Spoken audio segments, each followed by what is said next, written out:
It's me again, Edward Kwekubuatan, Elective ICT. I know it's been a long time, but I made a promise to you that I'm going to finish these tutorials that I have started. Today's topic is on computer network or network concepts. My email still remains kwekubuatan38@gmail.com, and then my website is enable.greatsite.net. So without wasting much time, let's get right into today's tutorials. All right, so lesson code. Knowledge is power. Information is liberating. Education is the premise of progress in every society, in every family. And Kofi Annan said this, former UN Secretary General. He's dead now, and I believe a lot of you know this. So yes, knowledge is power, and it's true, knowledge is power. Information sets us free. That is why information is liberating. Like information sets us free. Once you have information, you are free. You know what to do, when to do that particular thing. And education is the premise of progress. The foundation of progress is education. And it says, like it says true in every society and every family, you can tell those who are educated. You can clearly tell the difference between one and someone who's educated and someone who's not educated. And then by education, don't get me wrong, but there is formal, there is informal, and there's not formal. So you have to know, you have to be educated. It can be informal, it can be formal, it can be non-formal. The point is that education is the foundation of progress in every society, in every family. So lesson objectives. At the end of this lesson, the students should be able to understand concepts of computer networking, explain some concepts associated with computer networking. Computer networking. All right, so a computer network is a group of computers that use communication protocols over wired or wireless transmission medium for the purpose of sharing resources and exchanging information. So computer network. For a computer network to happen, or even let me tell you. So when it comes to networking, okay, the purpose of networking is sharing resources and then exchanging information. So we are trying to avoid the sneaker net situation. Now, sneaker net is having a file on a flash drive or on a CD, and then going to a printer to print that particular thing, or going to another machine to copy that particular file onto that machine. So to avoid the sneaker net issue, there is what a need for computer networking. Now, for a computer networking to happen, it means that there should be the presence of computers. There should be the presence of routers, switches, especially switches. Okay, so a computer switch helps to connect multiple computers and then forward packets or data to the exact computer. So then, for a computer networking to happen, there should be the presence of transmission media. This transmission media can be wireless or wired. So when you look at the two computers that you have on your screen, you can tell that there is one with a transmission media, that's the red cable for computer A to computer B, and then computer A and computer B doesn't have the cable, but there's what a router somewhere. So the router is giving a wireless access. So a network can happen between a lot of computers. And then these computers use communication protocols. Now, the computers have to communicate. It's very much like you sending hi from your computer to another computer. How can your computer tell that this particular hi should get to that person's computer? There should be what? Protocols, so that our messages don't end up going to the wrong places. So communication protocols are just guidelines, like they are rules and regulations governing how data communication is done or how communication is done over the internet. That is communication protocols. Because without communication protocols, it will be very difficult for networking to happen or for computers to be able to what? Talk, talk to each other. Now, let's say that you want to send an email. If you want to send an email or receive an email, then you're using something like SMTP or POP3. Okay. Now, SMTP is Simple Mail Transfer Protocol, and that is initiated anytime you want to send an email. So it means that once you are using the email or you're in the email arena, then it means that you're using a protocol called SMTP. This will help you in making sure that your email communication goes to another person's email server. So that it doesn't go to a different place and it goes to the intended destination. In the same way, when you're browsing the web or surfing the web, you are using the HTTP or HTTPS. You see, so these things are there to help you, to guide you in data communication or in the communication that you are doing, so that your message is always protected and then sent to the right place. Now, for networking to happen again, or for computers to be able to communicate again, there should be the presence of what? Transmission medium or media. Now, this transmission media can be wired or wireless. When we say something is wired, it means that there's a presence of what? Cable. And when you say something is wireless, it means that there is no cable. Now, for wired transmission medium, we have the coaxial cable, we have the twisted pair cable, we have the fiber optics cable. Now, if you don't know coaxial cable, okay, you should look at a cable from your satellite dish, like any dish that you have, the DSTV, the other dishes that you have there. The cable that connects the dish to your television is a coaxial cable. Now, you will know that this cable transmits signals from the satellite dish to your television. Now, you will know this when you remove the cable from the back of the television.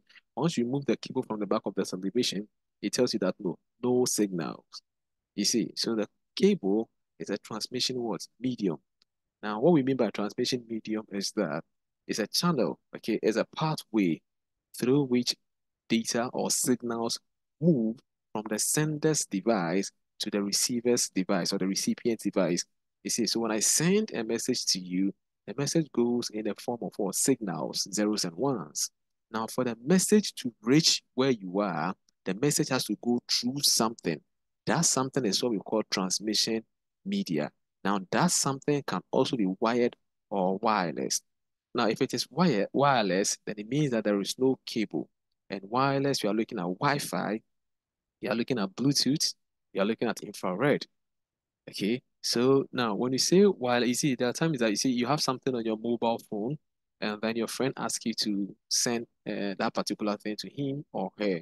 Now you tell your friend to on your Bluetooth, you also on your Bluetooth, and then you transfer the file or you share the file.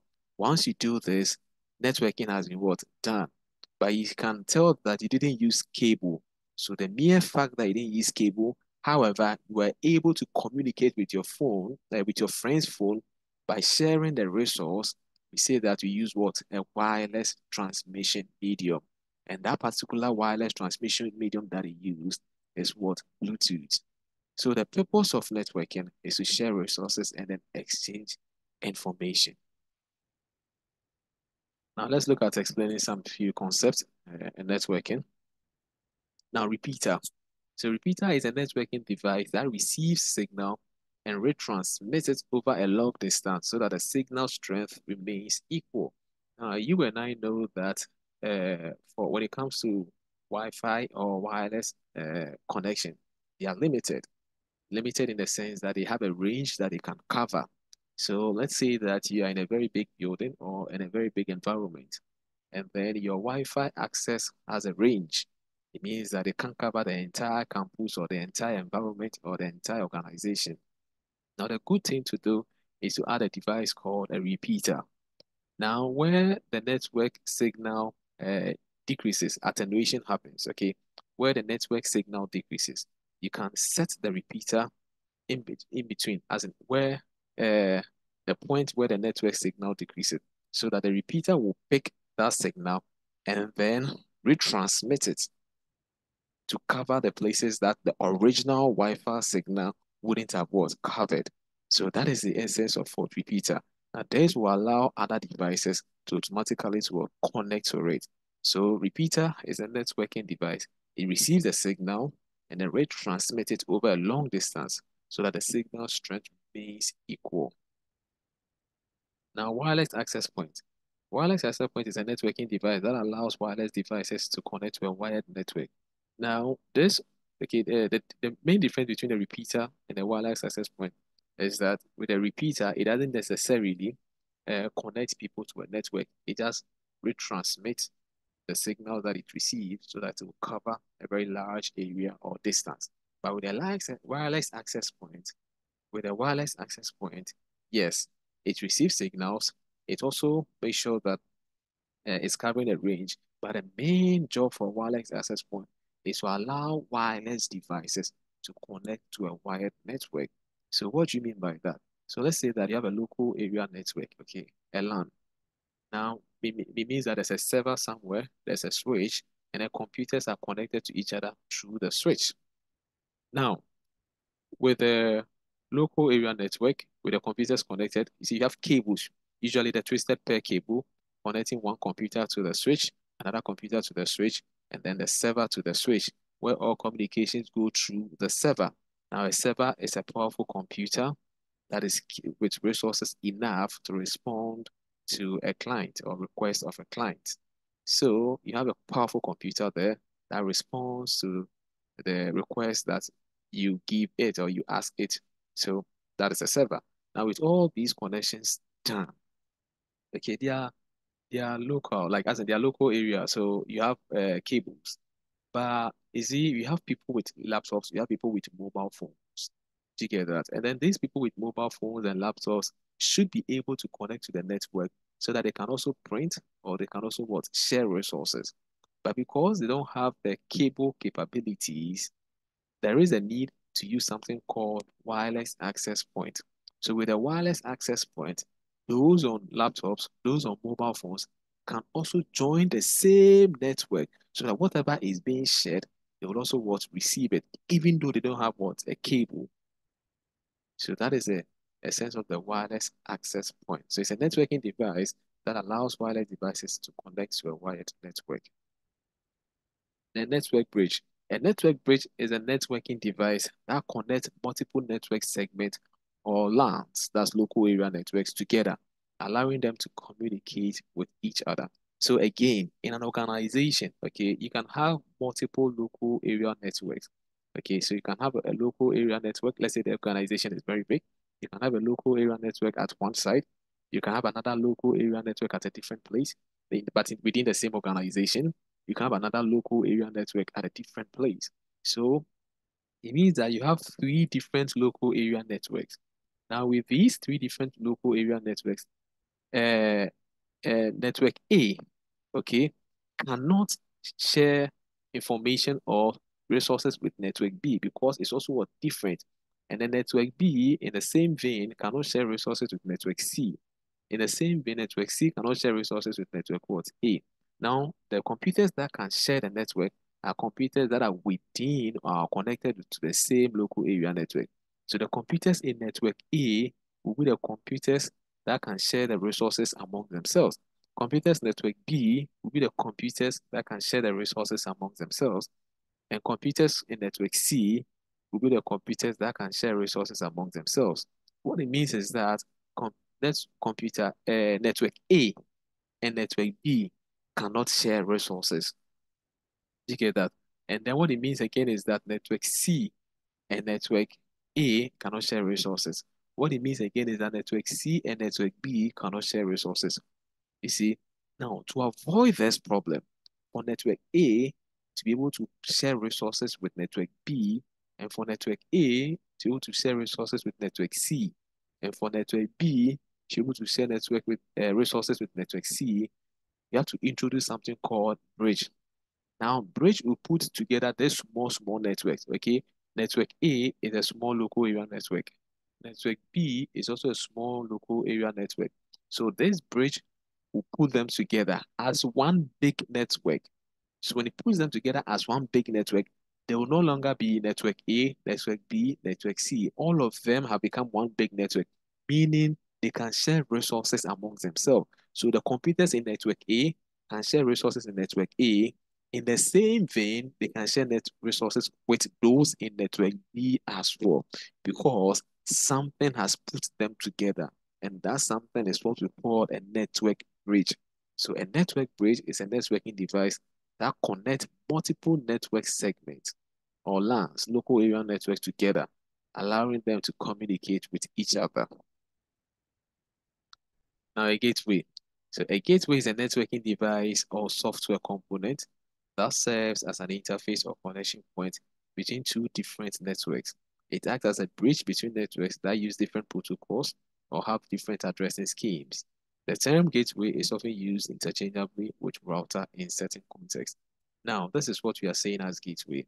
So, in your house, okay, you have a small network where you're connected to your Bluetooth speaker, your game consoles, your televisions and all that. They are all connected in a way. Okay, but it's a local one. So it means that resources are shared. You don't have to, you don't necessarily get onto the internet to do that. You're just within your home. Do you get that? Let's say you connect to your Bluetooth where you can stream music through the Bluetooth device and those kind of things. But you are not online. You're not on the internet. You're just doing a local sharing within your environment or your space or your room. Now, if you want to get onto the internet, it's a different thing. It means that you need a router, and then or let me say, you need an ISP. Okay, you can get a router from the ISP, or you can get it from somewhere. Then you need what? The SIM card. So you need your ISP. Now, to be able to connect to a different network, which is the internet,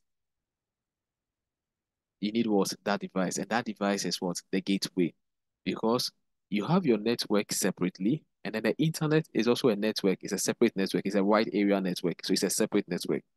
And then you have your network in your room, like you've connected to your Bluetooth and you're sharing some small files in your room or connected to your game console. You are running what? Different what protocols. The internet that you want to connect to is also running a different what protocols. So if you want to be able to connect to the internet and then do something outside your network, outside your domain, outside your house, then you need something called what? A gateway. And usually routers are referred to as what? Gateway because they have that capabilities. And then they are the ones that connect you to the outside world, which is what? The internet. So the gateway is a device or it can be a software component that serves as an interface, okay, or a connection point between two different networks. So between your network and then another network, you want to connect to that network, which is usually the internet, then you need what? A gateway. Now, IP address. Internet protocol address is a unique string of numbers that identify a device on the internet. An IP address can be public or private. Now, IP addresses are very important, okay? And then IP addresses work like your snail mail. Okay, they help to identify a device on the internet. Every device on the internet has an IP address. IP addresses are unique, so you don't have two devices having the same IP address. No. So even in your home, okay, you have your mobile phone, you have your laptop, you have your television, you have your desktop computer, you have your Bluetooth device, you have your game console, you have your tablet. Although all of these things belong to you, they all have different IP addresses. They don't have the same IP address because IP address has to identify a device on the internet. So an IP address has to be what? Unique. An IP address also aids in communication. So once a message is sent, the IP address plays a vital role in delivering that message to you. So it's the same way, okay, as your label, where you write a letter and then you put down the recipient address.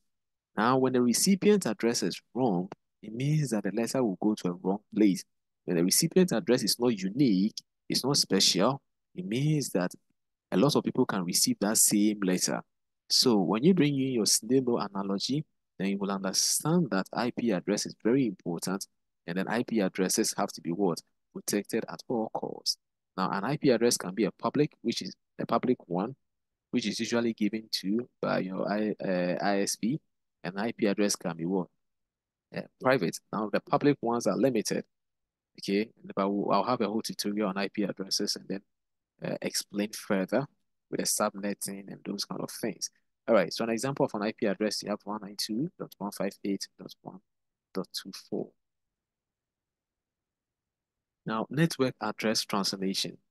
Now, a network address translation NAT is a process in which one or more private IP addresses are translated into one or more public IP addresses and vice versa in order to provide internet access to the local host. Now, vice versa here means that the public ones are translated back into what? Private IP addresses. Now, let me tell you the reason for network address translation. Public IP addresses, we've run out of public IP addresses, okay? Because the devices that we have now, or the devices that have the capabilities of connecting to the internet now, are more than what was envisaged when IP version 4 was created. You see, so we've run out of IP version 4. Now there is IP version 6. Well, it started a long time anyway. So there's IP version 4 and IP version 6. What you see on your mobile phone as IPv4 and IPv6. But we've run out of IPv4. Do you get that? So for us to be able to be connected, because to connect to the internet, you need what? An IP address. And that IP address has to be what? Unique. But because we've run out of the public IP addresses or IPv4, there is a need for private IP addresses to come in to shore up so that it doesn't become a problem on the internet. Do you get that? But but private IP addresses cannot connect to the outside world, which is the internet. To connect to the internet, to connect to the outside world, you need a public IP address. So private IP addresses are used within an organization, but they can't connect to the internet. So to connect to the internet, you need a public IP address. Now, public IP addresses are not given out just like that. They're given out by the ISP. So what then do you have to do? What you have to do is to get what? A device, all right, like a router, which has the NAT built into it, which has a NAT built into it. So you don't do the hard work. You just have to know that this thing what happens. Now, with a NAT built into that particular device, your private IP address will then be translated to what? A public IP address. So the internet, the devices connected together to give us the internet will see your private IP address as a public IP address. But because it is going through what we call network address translation, now it will allow you to access the internet, do everything that you want to do. Now, when communication is coming back to you, it then what? Goes through the public IP address and then translate it back to what? A private IP address when it reaches you. And then when you also want to communicate to the internet, it starts as a private IP address, it gets through the NAT, and then changes it to what? A public IP address. So this is very important because of the fact that we've run out of what? IPv4 or IP addresses. So private IP addresses are important or are in there to show up. Do you get it? But they can't connect to the internet. So we need a NAT to translate it or to map it to a public IP onto a public IP address in order to give it access to the internet. Now, domain name system server. Now, a domain name system is a system that lets you connect to websites by matching human readable domain names like youtube.com with a unique address of the server where the website is stored. Now, let me give you a phone book analogy, okay, or a phone book idea. You see, when it comes to remembering names, okay, names are very easy for us to remember. But when it comes to remembering digits, it's not a child's play. It's not an easy thing at all to do. All right, how so? So you see, when you meet somebody for the first time and you take the person's number, and however, you had a discussion, so you asked of the person's name, but you didn't save the name against the number. Okay, you just took the number. The first day, second day, third day, you're going to remember. But for like in a whole month, if you not call the person hasn't called you. When you see the number, it will be very difficult for you to remember whose number that is. Do you get that? Now, just look at it this way again. That when you met the person, you took the number and then you saved the person's name against the number. Now, anytime you take your phone and you're scrolling through, you won't see the number, but you see the person's name. And anytime you see the person's name, you remember who that person is. You see, so the difference here is that when it comes to numbers, digits, they are very difficult for us to remember. But when it comes to names, names are so easy for us to remember. However, our computers are comfortable with numbers, but human beings are not comfortable with numbers. So you see, there's a problem there. Now, how do we solve this problem? To solve this problem, there is something called domain name what systems or domain name system. Now, domain name system is helping you to remember the domain names of websites or applications that we use on the internet. You see, now, when it comes to applications, or let me say YouTube, let me use YouTube as an example. Okay, YouTube has what? An IP address. And in fact, all the websites and all the applications have what? IP addresses. Do you get that?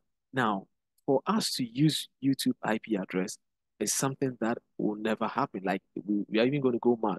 So assuming you have YouTube IP address 192 or something or something, that's not the correct IP address anyways in your head. Then you have Google's IP address 8.8.8.8 in your head. You have Facebook's address in your head. You have all the applications that you visit, the website, all the IP addresses in your head. With time, you just go mad with time. Okay, you become a madman because you have to be remembering IP addresses anytime you want to visit these websites or these applications. So to avoid that, okay, the names of those websites have been what? Mapped or matched with their respective IP addresses, and they are stored at a place called domain name what server.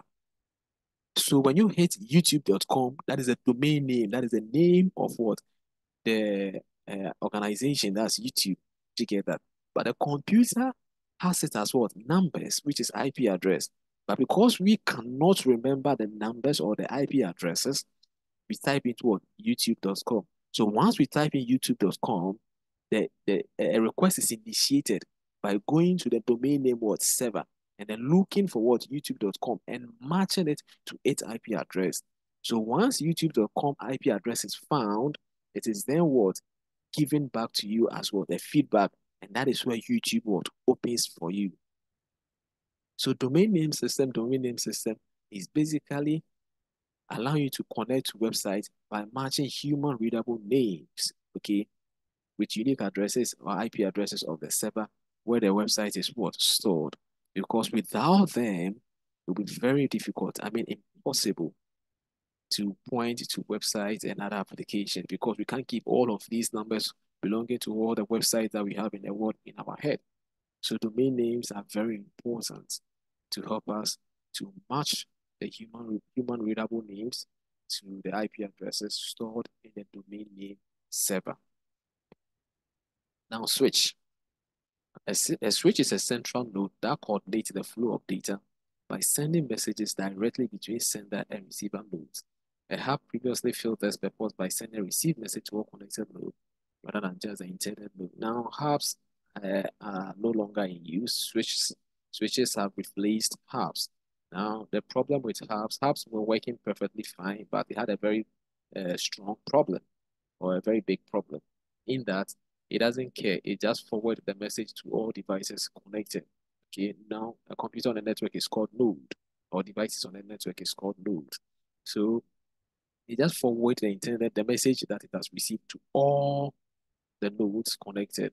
So it broadcasts it, and then it goes in a way like, well, I have received this message. I'm sending it to everybody. If it is yours, then pick it and use it. If it is not yours, then let it go. Something like that. See, I mean, it was a problem because, I mean, other people who are not supposed to see your message are seeing your message, or other computers that are not supposed to see your message are seeing your message, which in itself is a problem. So a switch was then created or developed to solve this problem.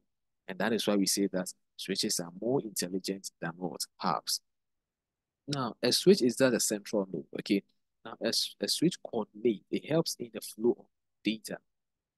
It helps in the flow of data. A switch again helps to connect a lot of computers together. When it comes to computer networking, switches are very, very important. They are important device. Do you get that? Because to connect multiple computers, you need a switch.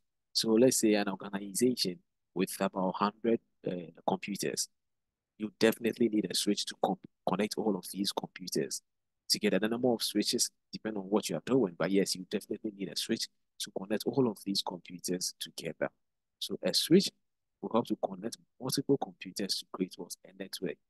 And once those computers are created, the switch will help in the flow of data because everything will pass through the switch.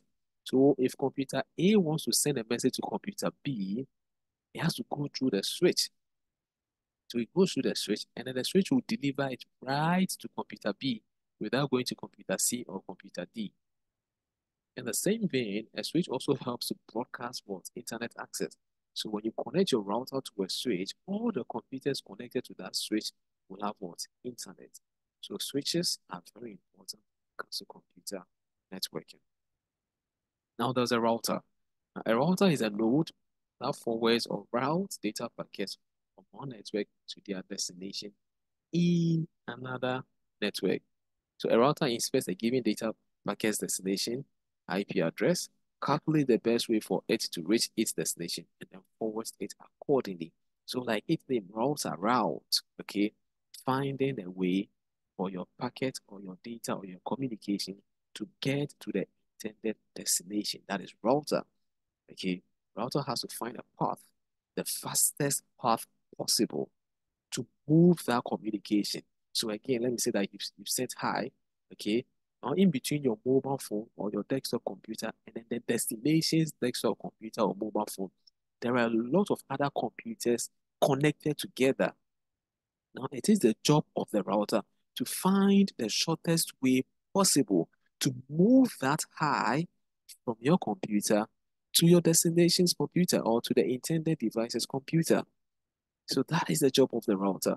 Now, the router has other inbuilt capabilities by connecting us to the internet and then even sometimes acting as what? A switch. Well, it has those inbuilt capabilities. Do you get that? But the main job of a router is to ensure that your message is sent to the destination. So from the sender to the receiver. So when you send hello, and then hello is intended for only one person, the router will find the shortest way possible for the hello to go. Because in between your computer and the person you sent the hello to, there are a lot of computers. And then all these computers, day in, day out, 24/7, are receiving messages and forwarding them accordingly. So the router's job is to ensure that the quickest way, the safest way has been picked to deliver your message. So that is a router. So it forwards or routes data packets from one network to their destination in another network. Now, packet is just a message sent over the internet. Okay, in computer networking, when you send a message over the internet, it's called what? Or over a network, it's called what? Packet. Now, packets are smaller messages. Okay, they are messages broken down into what? Pieces or smaller chunks. Okay, so when you send hello, for instance, the hello will be broken down to smaller what? Pieces, meaning H will be separated, E will be separated, L will be separated, the other L will be separated, and then the O will be separated. They'll be given packets, they'll be given headers, okay? Headers. Now, they don't always go the same way you sent it. So hello, you think that H will go first, E will go, L will go, the other L will go, and then O will go. No. O can go first, L can follow, E can follow, H can follow. But because of the header information, when it gets to the recipient's side, it is rearranged as what? Hello. Okay, I mean, it's technical than this because an acknowledgement has to be sent and all of those things. But yes, so packets is just what? Message over the internet or a broken down message over the internet or messages that have been broken down to smaller what? Chunks, pieces sent over a network. Now, bandwidth. Bandwidth is defined as amounts of data that can be sent from one node to the other within a network in a given amount of time. Effectively, it means how much information can move across the communication channel in a given amount of time. All right, so it's said that the higher the bandwidth, the faster the communication. Together, the higher the bandwidth, the faster the communication. So bandwidth is a measure, okay, of how fast a communication channel can be. Do you get that? Of how fast a communication channel can be. So if you want to stream a video and you have a higher bandwidth, then it means that the video will not what? Buffer. It will not stop and load and continue. So bandwidth is very, very important here when you're streaming, when you're uploading, when you're downloading. Do you get that? So when you take a communication channel, I mean your cable, for instance, how the amount of data that can pass through that cable, okay, to you in a given amount of time is what you are receiving as what? Is what you are defining as what? Bandwidth. Okay, so from one node to the other within a network, the amount of data, the amount of information that can go through the cable is what we receive as what? Bandwidth. So if the cable can take 1 gig information or data at a time, then you should know that in 1 second, you're receiving 1 gig, which is a lot. Do you get that? Now, in the same vein, if that cable can take 1 megabyte per second, then that is very slow. It means that it will take you a lot of time to get certain things done. So bandwidth is the amount of data, the amount of information, the amount of signal that can move from one node, that is from your device, to another device within a network in a given amount of time. All too soon, we have come to the end of this tutorial. This is not the end of the terms in networking. There is latency. You see the amount of time it takes for data or information or for a signal to reach the destination. So there is latency, there is throughput. So that one is also a data, the data that can be sent and received within a time frame. So there are lots. The terms are plenty, and I can cover all of them. So kindly do some research and then get the rest. The terms in networking are plenty, are plenty. I'll put the slide online, but I'll add more terms to it before I put them online. All right, so let's try the hands on the following. Define computer networking. Clearly differentiate between router and switch. Explain the following: gateway, DNS, IP address, then NAT, which is network address translation. All right, so thanks for watching. Our next tutorials will be on types of networks. Subscribe and keep the channel active. So then, it's bye for now.